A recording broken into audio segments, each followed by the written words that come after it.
السلام علیکم ورحمۃ اللہ وبرکاتہ۔ نثار تیری چہل پہل پہ ہزاروں عیدیں ربیع الاول، سوائے ابلیس کے جہاں میں سبھی تو خوشیاں منا رہی ہیں۔ کچھ سوالات ربیع الاول کے حوالے سے موصول ہوئے تھے تو ان کا تذکرہ کرنا تھا۔ ویسے ذہن تو نہیں مانتا کہ حضور علیہ السلام کا تذکرہ کرنے کے لیے کسی امتی کو دلیل کی ضرورت ہو، لیکن پھر بھی یہ سوالات ہیں عوام کے، آئیے سوالات کے جوابات لیتے ہیں۔ شاہ صاحب یہ بتائیے کہ میلاد شریف کا مطلب کیا ہے؟ دیکھیں جی، میلاد شریف تو پیدائش کے دن کو کہا جاتا ہے، ولادت سے ہے، اور محفل میلاد ہر اس مجلس کو کہا جاتا ہے کہ جس میں سرکار مدینہ صلی اللہ تعالیٰ علیہ وسلم کی ولادت کا، حضور کے فضائل کمالات، سرکار کی سیرت، سرکار کی صورت کا ذکر پاک ہو، آپ کا تذکرہ ہو، اس محفل کو مجلس سے میلاد کہا جاتا ہے۔ ماشاءاللہ۔ اپنا اگلا قبلہ نعیم صاحب سے سوال پوچھیں گے۔ مولانا صاحب بتائیے گا کہ کیا قرآن شریف میں اس کی کوئی اصل موجود ہے، میلاد شریف کی، یہ جو ہم مناتے ہیں؟ یہ قرآن مجید قرآن رشید کے اندر اللہ جل شانہ یہ ارشاد فرما رہا ہے، قل بفضل اللہ وبرحمتہ فبذلک فلیفرحوا، کہ جب تمہیں کوئی اللہ کا فضل اور اس کی رحمت ملے تو اس پر خوشی کا اظہار کرو۔ تو اب ہمیں یہ چیز دیکھنے کی ضرورت ہے کہ اس رحمت اور اس فضل سے مراد کیا ہے۔ تو قرآن کی جو تفسیر سب سے اعلیٰ ہوتی ہے، سب سے پہلا درجہ جس کو ہوتا ہے، وہ تفسیر قرآن بالقرآن ہوتی ہے۔ تو قرآن سے ہی ہم پوچھتے ہیں۔ ایک دوسرے مقام پر اللہ جل شانہ خود ارشاد فرما رہا ہے کہ رحمت کیا چیز ہے، تو وما ارسلناک الا رحمتا للعالمین۔ اللہ رب الجلال خود اپنے حبیب سے یہ ارشاد فرمایا کہ اے میرے حبیب، ہم نے آپ کو تمام جہانوں کے لیے رحمت بنا کر بھیجا ہے۔ جب یہ بات ڈکلیئر ہو جاتی ہے کہ حضور نبی کریم علیہ السلام کو تمام جہانوں کے لیے رحمت بنا کر بھیجا ہے، تو آپ کی آمد پر اس وجہ سے آپ رحمت ہیں، تو اس وجہ سے ہم محفل میلاد کا انعقاد کرتے ہیں اور یہ مناتے ہیں۔ اور اسی طریقے سے دوسرے مقام پر آپ دیکھیں تو قرآن یہ ارشاد فرماتا ہے، لقد من اللہ علی المؤمنین اذ بعث فیہم رسولا، کہ اللہ رب الجلال نے اپنے حبیب کو ہمارے درمیان مبعوث فرما کر مومنوں پر یہ احسان فرمایا ہے۔ جہاں پر یہ بات بھی سمجھنے کی ضرورت ہے کہ یہ جو محفل میلاد یا میلاد کا جو معاملات ہوتے ہیں، یہ اہل سنت و جماعت کے ساتھ تعلق رکھنے والے لوگ مومنین مناتے ہیں، تو یہ احسان ہی اللہ رب الجلال نے مومنوں پر فرمایا ہے۔ یہ بھی ارشاد فرمایا کہ وما ارسلناک الا رحمتا للعالمین، ہم نے اپنے حبیب تجھے تمام جہانوں کے لیے رحمت بنا کر بھیجا ہے، لیکن اللہ نے احسان بھی مومنوں پر جتایا ہے، تو اس وجہ سے یہ حق بھی مومنوں کا ہی بنتا ہے۔ مومنوں کے مقدر میں یہ بات آئی ہے کہ وہی اس پر خوشی کا اظہار ہے کہ جی بتائیں میلاد شریف کہاں لکھا ہے، تو جواب دینے والے نے جواب دیا کہ یہ مسلمان کے مقدر میں لکھا ہے، ہماری قسمت میں لکھا ہے، ہمارے نصیب میں لکھا ہے، اہل ایمان کے مقدر میں لکھا ہے۔ ماشاءاللہ سے بڑی اچھی، اسی وجہ سے وہ کسی شاعر نے بھی کہا تھا نا، مومنوں خوشیاں مناؤ حضور آ گئے ہیں۔ واہ کیا بات ہے۔ اچھا، یہ جو محفل کا انعقاد کیا جاتا ہے، تو یہ بھی سوال کوئی کر سکتا ہے کہ یہ محفل کا انعقاد کرنا قرآن سے کہیں ثابت ہے؟ لوگوں کو اکٹھا کرنا، لوگوں کو اکٹھا ہاں، کرنا، یہ محفل کا انعقاد قرآن سے کہیں ثابت ہے؟ جی۔ تو قرآن مجید برہان رشید کے اندر اللہ جل شانہ یہ ارشاد فرمایا، وَإِذْ أَخَذَ اللَّهُ مِيثَاقَ النَّبِيِّينَ لَمَا آتَيْتُكُم مِّن كِتَابٍ وَحِكْمَةٍ ثُمَّ جَاءَكُمْ رَسُولٌ مُصَدِّقٌ لِّمَا، آگے پوری آیت مبارکہ ہے۔ اس کے اندر اللہ رب الجلال یہ ارشاد فرما رہا ہے کہ ہم نے میثاق لیا، ایک پختہ عہد لیا انبیاء اکرام علیہم السلام سے۔ تو یہاں سے یہ بات ثابت ہوتی ہے، واضح ہو جاتی ہے کہ اللہ رب الجلال نے ان سے میثاق کس طریقے سے لیا، تمام انبیاء اکرام کی ارواح۔ کب کی بات ہے، تھوڑی واضح کر دیں۔ حضور نبی کریم علیہ السلام کی آمد سے قبل کی بات ہے۔ یہ تو دنیا حضرت آدم علیہ السلام کی پیدائش بھی نہیں ہوئی تھی نا، تو عالم ارواح کی بات ہے۔ اللہ، عالم ارواح کے اندر اللہ رب الجلال نے یہ انبیاء اکرام کی ارواح کو جمع کیا، اکٹھا کیا، تو اکٹھا کر کے حضور نبی کریم علیہ السلام کی آمد کا ذکر کر کے اللہ نے ان سے عہد لیا، پختہ وعدہ لیا، تو یہی اجتماع کو ہی ہم محفل میلاد کہتے ہیں۔ اچھا نعیم بھائی، بڑی کسان بھائی، نعیم بھائی نے بہت اچھی بات کی ہے۔ اس کا ایک اور ہمیں جو ہے نا، اس کی ایک اصل جو ہے وہ حضرت عیسیٰ علیہ السلام کی صورت میں بھی مل جاتی ہے، کہ جہاں پر حضرت عیسیٰ علیہ السلام کے بارے میں آتا ہے، آپ نے ارشاد فرمایا وَمُبَشِّرًا بِرَسُولٍ یَأْتِی مِن بَعْدِ اسْمُهُ احمد۔ آپ اپنے حواریوں سے، اپنے امتیوں سے کہہ رہے تھے کہ میں تمہیں خوشخبری سناتا ہوں کہ میرے بعد ایک نبی آئیں گے جن کا نام احمد ہوگا۔ اب یہ انداز قرآن کا بتاتا ہے کہ جناب عیسیٰ علیہ السلام جب یہ گفتگو فرما رہے تھے تو آپ خطاب فرما رہے تھے، خبر دے رہے تھے، تو ظاہر بات ہے سامنے آپ کے امتی بیٹھے تھے، آپ کے حواری بیٹھے تھے، تو یہ ایک جلسے کی صورت تھی۔ تو بالکل بے عین ایسا جلسہ آج ہم بھی منعقد فرماتے ہیں. تو حضور کے دور میں بھی ہوا یہ جلسہ کبھی؟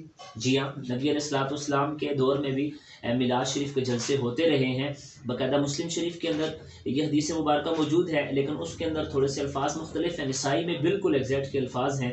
حضرت ابو سعید خدری رضی اللہ تعالیٰ عنہ سے روایت ہے، آپ فرماتے ہیں حضرت امیر معاویہ رضی اللہ تعالیٰ عنہ نے آپ نے ارشاد فرمایا کہ سرکار علیہ الصلوۃ والسلام کے صحابہ کرام تشریف فرما تھے اور حلقہ بنا تھا. حضور علیہ الصلوۃ والسلام تشریف لائے تو آقا علیہ الصلوۃ والسلام نے ارشاد فرمایا ما اجلسکم، صحابہ یہ جلسہ کیسا ہے؟ تو صحابہ اکرام علیہم الرضوان نے عرض کی کہ یا رسول اللہ جلسنا ندعو اللہ ونحمدہ علی ما ہدانا لدینہ، حضور ہم بیٹھے ہیں، ہم اللہ تبارک و تعالیٰ کو پکار رہے ہیں، اس کی ہم بیان کر رہے ہیں کہ اس نے ہمیں دین کی ہدایت دی، یعنی اسلام پر ہمیں چلنا ہمارے نصیب میں لکھا. اگلے الفاظ بڑے مزے کے، وَمَنَّ عَلَيْنَا بِكَ، آپ کو ہمارے درمیان مبعوث کر کے جو اللہ نے احسان فرمایا ہے، ہم اس احسان پر بھی اللہ کا شکر ادا فرماتے ہیں. اب یہ جو اس سے پہلے نہیں بھائی آیت پڑھ چکے ہیں کہ قرآن میں اللہ فرماتا ہے لقد من اللہ علی المؤمنین اذ بعث فیہم رسولا، تو صحابہ کرام نے محسوس کیا کہ یہ احسان اللہ نے ہم پر کیا، اور ظاہری بات ہے اللہ نے ہم پر ہی اعلیٰ درجے کے مومنین، جی اعلیٰ درجے کے مومن تھے. تو صحابہ کرام پھر اس احسان پر اللہ کا شکر کرنے کے لیے بیٹھ گئے. تو یہی تو مجلس میلاد تھی. اور اب قطع کلامی معاف میں اگلی بات آپ سے کرنا چاہتا ہوں.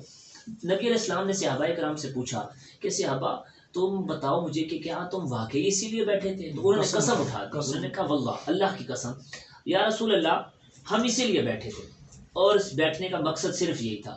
تو حضور علیہ الصلوۃ والسلام نے فرمایا کہ میں نے جو تم سے قسم اٹھوائی ہے نا وہ اس لیے نہیں کہ کوئی مجھے تم پر شک تھا. یہاں پر ایک شیطان خیال یہ بھی ڈال سکتا ہے ذہن میں کہ صحابہ کرام علیہم الرضوان سے جب حضور یہ پوچھ رہے تھے کہ تم کس لیے بیٹھے ہو، تو اگر تو نبی غیب جانتے ہوتے تو پھر نبی پوچھتے نا.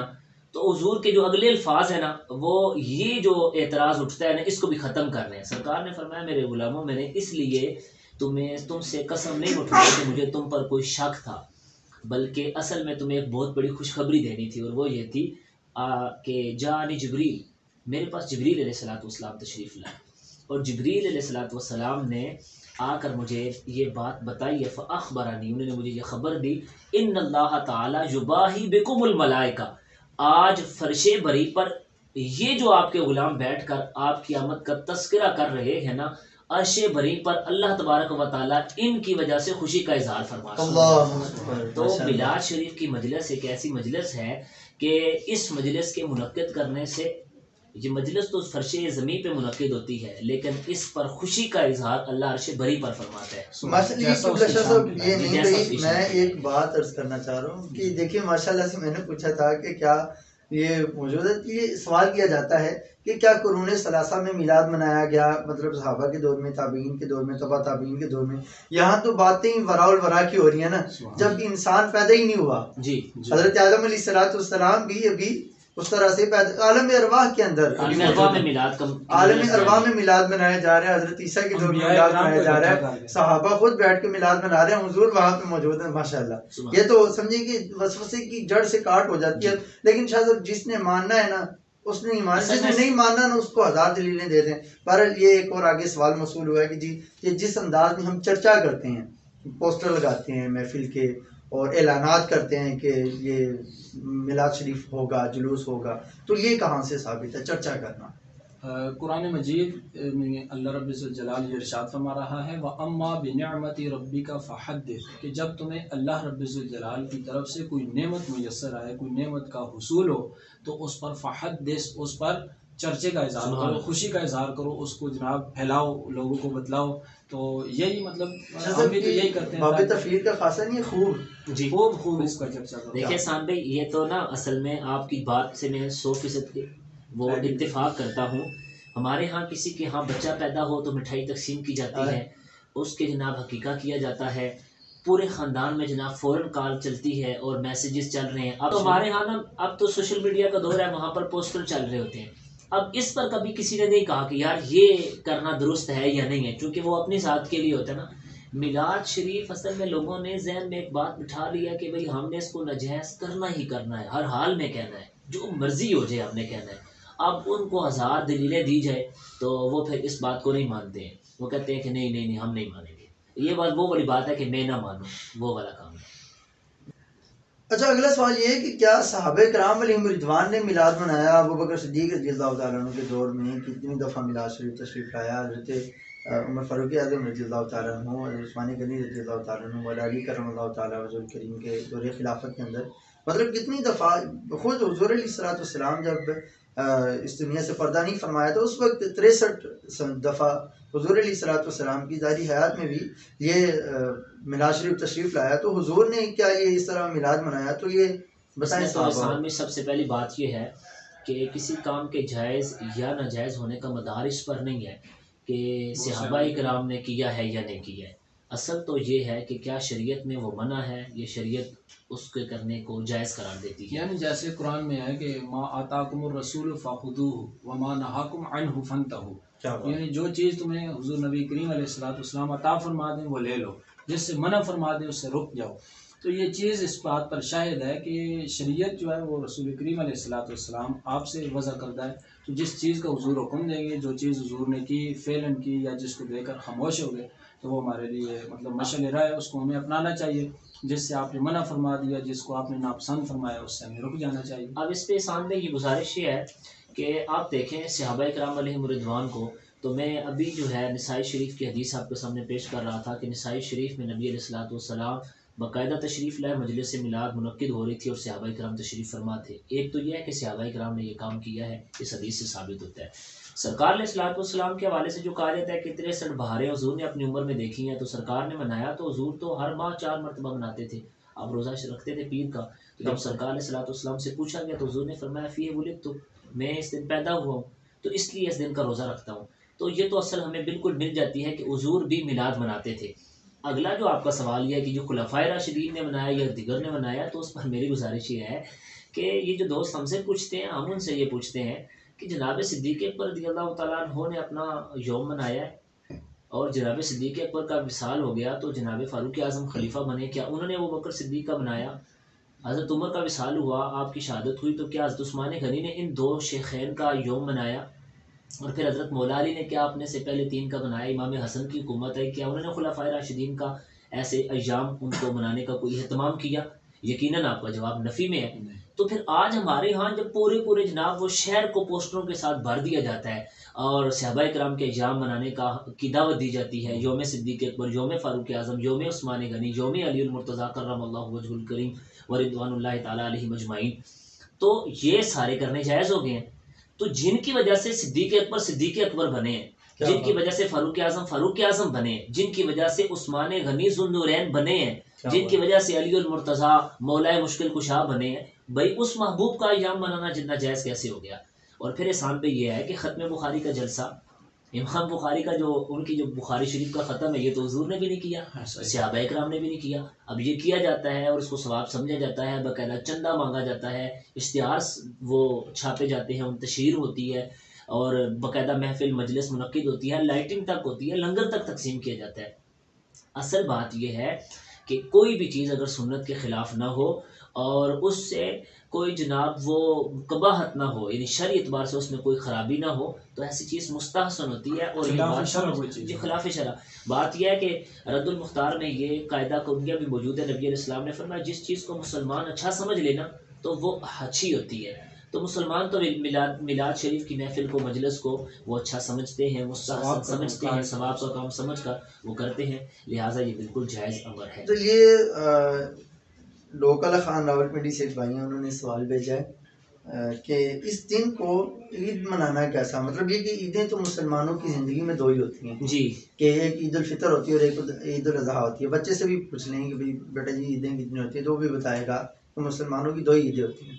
تو یہ جی تیسری جو آپ کہاں سے لے آئے ہیں؟ خوش قسمتی کے ساتھ اس کا جواب بھی قرآن مجید برہان رشید کے اندر موجود ہے. کیا ہوا کہ اللہ جل شانہ یہ ارشاد فرما رہا ہے کہ جس وقت حضرت عیسیٰ علیہ السلام نے اللہ کی بارگاہ میں عرض کی کہ اللہم ربنا انزل علینا مائدۃ من السماء تکون لنا عیدا لاولنا وآخرنا وآیۃ من الی آخری، کہ ہماری مقصود تک یہی ہے تو اللہ رب الجلال کے ہاں جس وقت آپ کی بارگاہ میں حضرت عیسیٰ علیہ السلام نے عرض کی کہ اے میرے مالک تو ہم پر مائدہ دسترخوان یعنی کھانا تو نازل فرما، جس دن تو ہمارے اوپر کھانے کو نازل فرمائے گا تو اس دن کو ہم عید منائیں گے، تاکہ وہ دن ہمارے لیے عید کا دن بن جائے، خوشی کا دن بن جائے، ہمارے لیے ہی نہیں بلکہ ہمارے پہلے والوں کے لیے بھی جو گزر گئے اور جو ہمارے بعد آئیں گے وہ بھی اس دن کو عید کا دن منائیں گے، یعنی جس دن کھانا نازل ہو، جس دن کھانا نازل ہو۔ اللہ کا جناب یہ بھی ایک بہت بڑا احسان ہوتا ہے، اس کا بہت کرم ہے، یہ بھی اس کی نعمتوں میں سے ایک نعمت ہے، لیکن تمام نعمتوں کی جو اصل ہے، تمام رحمتوں کی جو مطلب ام رحمت جس کو کہا جا سکتا ہے، تاجدار کائنات علیہ السلام کی ذات، تو جس دن وہ دنیا کے اندر مبعوث ہوئے، جس دن ان کو کائنات کے اندر بھیجا گیا، تو اس دن کو کیوں نہیں جناب عید کا دن کہا جا سکتا ہے؟ سوال ہے احسان بھائی، اس پہ تھوڑا سا میں اضافہ یہ بھی کرنا چاہتا ہوں کہ یہ بھی جو سوال ہے نا کہ اسلام میں صرف 2 عیدیں ہیں، تیسری عید نہیں ہے، یہ بھی کوئی عجیب سا سوال ہے۔ حدیث شریف میں سیاہ ستہ کے اندر آپ کو حدیث شریف سے ہم دکھا سکتے ہیں، کیا جمعہ مسلمان کے لیے عید کا دن نہیں ہے؟ جمعے کے دن کو مسلمان کے لیے عید کہا گیا، تو اس طرح تو ہر ماہ میں 4 عیدیں ہیں، تو 2 عید آپ کہتے ہیں، تو یہ تو ہر ماہ میں 4 نکل آئی عید۔ بیسیکل تو عید خوشی کو کہا جاتا ہے، یعنی خوشی کے دن کو کہا جاتا ہے۔ عید عود سے ہے، یعنی وہ دن جو لوٹ کر آئے، تو ربیع الاول شریف بھی لوٹ کر آتا ہے، یعنی 12 ربیع الاول شریف۔ اور پھر یہ کہ عرفہ کے دن کو حدیث شریف میں نبی علیہ السلام نے عید کہا، عاشورہ کے دن کو عید کہا گیا، یوم نحر وہ عید کا دن ہے۔ تو اس طرح تو گنتی چلی جائیں ہم تو عید، بلکہ اس سے اوپر والی بات آپ کو یہ بتاؤں کہ بخاری شریف میں ہے کہ حضرت سیدنا فاروق اعظم رضی اللہ تعالیٰ عنہ باغ میں تشریف فرما تھے، تو ایک یہودی آیا اور اس نے کہا کہ اے عمر، آپ کے قرآن میں ایک ایسی آیت ہے کہ اگر وہ ہم پر نازل ہوتی نا تو ہم اس دن کو، اس آیت کے نازل ہونے والے دن کو ہم عید بناتے۔ تو آپ نے فرمایا کون سی آیت؟ اس نے کہا الیوم اکملت لکم دینکم واتممت علیکم نعمتی، یہ والی آیت۔ تو جناب فاروق اعظم رضی اللہ تعالیٰ عنہ نے کہا کہ یہودی، تم تو اس دن کو فقط ایک عید مناتے نا، ہم نے تو اس دن کو 2 عیدیں منائی ہیں۔ وہ کون سی عیدیں؟ فرمایا ایک تو وہ دن عرفہ کا تھا، اور عرفہ کا دن بھی مسلمان کے لیے عید کا دن ہے، اور دوسرا پھر وہ دن تھا جمعۃ المبارک کا، تو جمعہ بھی مسلمانوں کے لیے عید کا دن ہے۔ فرمایا ہم نے 2 عیدیں منائی ہیں۔ تو جناب حضرت عمر رضی اللہ تعالیٰ عنہ کو تو یہاں جناب یہ ان 2 عید الفطر اور عید الاضحیٰ کے علاوہ بھی 2 عیدیں بنا رہے ہیں۔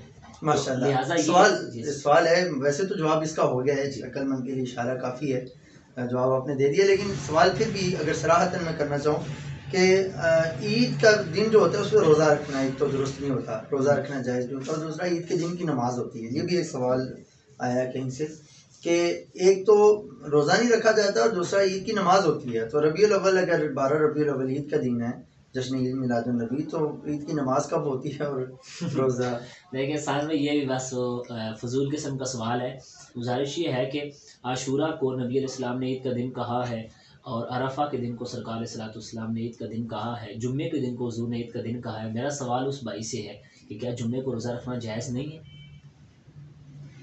جائز تو ہے، جائز ہے روزہ رکھنا، تو جمعہ تو عید کا دن ہے، لہٰذا یہ جو تخصیص ہے نا، یہ عید الفطر اور عید الاضحیٰ کے ساتھ ہے، یہ ایسے نہیں ہے کہ ہر دن کے ساتھ ہے۔ اور پھر یہ کہ عرفہ کا دن تو اتنا بڑا دن ہے کہ جس دن کو روزہ رکھنے کی فضیلت حدیث میں یہ بیان کی گئی ہے کہ 1 سال مقبل اور 1 سال مابعد کے گناہ معاف ہو جاتے ہیں۔ عاشورہ کے دن کے بارے میں کہا گیا کہ 1 سال مقبل کے گناہ معاف ہو جاتے ہیں، یہ روزے کی فضیلت بیان کی جا رہی ہے، لہٰذا اور عید بھی اس کو ہم نہیں کہہ رہے، عید بھی حضور کہہ رہے ہیں کہ یہ عید ہے ہمارے لیے، سرکار نے خود فرمایا ہے کہ یہ اہل اسلام کے لیے ہمارے لیے عید ہے، تو پھر اس کی فضیلت بھی بیان کی گئی، اس دن روزہ رکھنے کی یہ فضیلت ہے۔ اور نماز کی جہاں تک بات ہے تو یہ دونوں ایام جو ہیں ان کو عید بھی کہا گیا ہے اور نماز بھی نہیں ہے، تو لہٰذا یہ جو سوال ہے یہ بھی بے سر و پا ہے، اس کا کوئی سر پاؤں نہیں۔ ماشاء اللہ سے بڑی اچھی ہماری ایکسپلینیشن چل رہی ہے، اور بہت سارے لوگوں کے جو کانسیپٹ ہیں وہ کلیئر بھی ہوئے ہوں گے۔ تو ایک اور ہے سوال، وہ بھی عرض کیے دیتا ہوں کہ دیکھیں، یہ کہا جاتا ہے کہ انہی ایام میں 9 کو یا 12 ربیع الاول کو حضور علیہ السلام کے سننے سے پردہ بھی ہے، تو اب ان دنوں میں بطور خاص یہ خوشی منانا اور اس طرح بطور خاص جشن کا سما بنانا، کیا کہتے ہیں اس بارے میں؟ احسان میں دیکھیں، اسلام کے اندر جو سوگ ہے، کوئی کسی کے والد اس دنیا سے رخصت ہو جائیں، کسی کی والدہ رخصت ہو جائے، یا کسی کی اولاد اس دنیا سے چلی جائے، تو اسلام نے اس کے لیے ایک قانون اور ضابطہ معین کیا ہے، کہ 3 دن تک وہ انسان وہ شخص سوگ منا سکتا ہے، یا وہ ورثا جن کا جناب کوئی اس دنیا سے رخصت ہو گیا، اس دنیا سے چل بسا، تو وہ 3 دن ان کے لیے مختص ہیں کہ ان 3 دنوں کے اندر وہ سوگ منا سکتے ہیں، سوائے بیوی کے۔ بیوی کے لیے حقوق تھوڑے سے مختلف ہیں کہ وہ 4 مہینے اور 10 دن تک وہ اپنے خاوند کا جناب سوگ منا سکتی ہے۔ تو ایک تو بات یہ ہے کہ تاجدار کائنات علیہ السلام کا اس دنیا سے رخصت ہوئے تو وہ تو 3 دن تک سوگ منانا شرعی اعتبار سے وہ درست ہے۔ تو دوسری بات یہ ہے کہ تاجدار کائنات علیہ السلام نے خود یہ ارشاد فرمایا کہ میرا اس دنیا میں آنا بھی تمہارے لیے بہتر ہے، میرا اس دنیا سے جانا بھی تمہارے لیے بہتر ہے، حیاتی خیر لکم و مماتی خیر لکم، میری زندگی بھی تمہارے لیے بہتر ہے اور میری اس دنیا سے پردہ کرنا بھی تمہارے لیے بہتر ہے۔ تو اس میں تو کوئی مطلب اور دوسری اس میں سامنے قطع کلام موافق میں بھی ایک اضافہ یہ کرنا چاہتا ہوں کہ جو ہمیں یہ کہتے ہیں نا کہ جی اس دن تو آپ کو سوگ منانا چاہیے، ہم کہتے ہیں آپ اپنا مشورہ اپنے پاس رکھ لیں، آپ کے مشورے کی ہمیں ضرورت نہیں، لیکن ہمارا سوال ایک ہے، وہ یہ کہ جب ہم میلاد مناتے ہیں تو آپ کہتے ہیں کہ جی بتائیں صحابہ نے منایا ہے، تو ہم بھی آپ سے یہ پوچھتے ہیں کہ یہ جو مشورہ آپ ہمیں دیتے ہیں کہ یہ سوگ مناؤ، تو کیا سوگ صحابہ نے منایا ہے؟ حضرت ابوبکر صدیق نے منایا، حضرت عمر فاروق نے منایا، حضرت عثمان غنی نے منایا ہو، حضرت مولا علی نے منایا ہو، کسی اور نے منایا ہو، تمہیں بتایا نا کہ انہوں نے منایا ہو، بلکہ جس دن 12 ربیع الاول کا دن آتا ہو تو مدینہ شریف میں جناب ایک رونے کا ماحول بن جاتا ہو، کالے کپڑے سب پہن لیں اور جناب وہ عجیب قسم کا ایک ماحول، ایسا کبھی ہوا ہے؟ تو یقیناً آپ وہ کہیں گے کہ نہیں، تو پھر آپ ہمیں ایسا الٹا مشورہ کیوں دیتے ہیں؟ یہ دیکھیں پاس جی، رکھیں۔ صحابہ کرام علیہم رضوان کا عقیدہ تھا کہ حضور علیہ السلام زندہ ہو جاوے، جی الحمدللہ، اور سوگ تو وہ منائے نہیں جن کا نبی مر گیا، جن کا نبی مر گیا، وہ تو ہمارے تو حضور حیات ہیں۔ حضور علیہ السلام نے تو خود فرما دیا ہے کہ اللہ تبارک و تعالیٰ نے مٹی پر حرام کر دیا ہے کہ ان اللہ حرم حرم علی علی الارض اجساد الانبیاء ان تاکل اجساد الانبیاء فنبی اللہ حی یرزق، کیا کما قال علیہ السلام، فرمایا اللہ نے تو مٹی پر حرام کر دیا ہے کہ وہ انبیاء کے جسموں کو کھائے، اللہ کے نبی تو زندہ ہے، تبھی تو ہمارے امام کہتے ہیں نا تو زندہ ہے واللہ، تو زندہ ہے واللہ، میری میرے چشم عالم سے چھپ جانے والا۔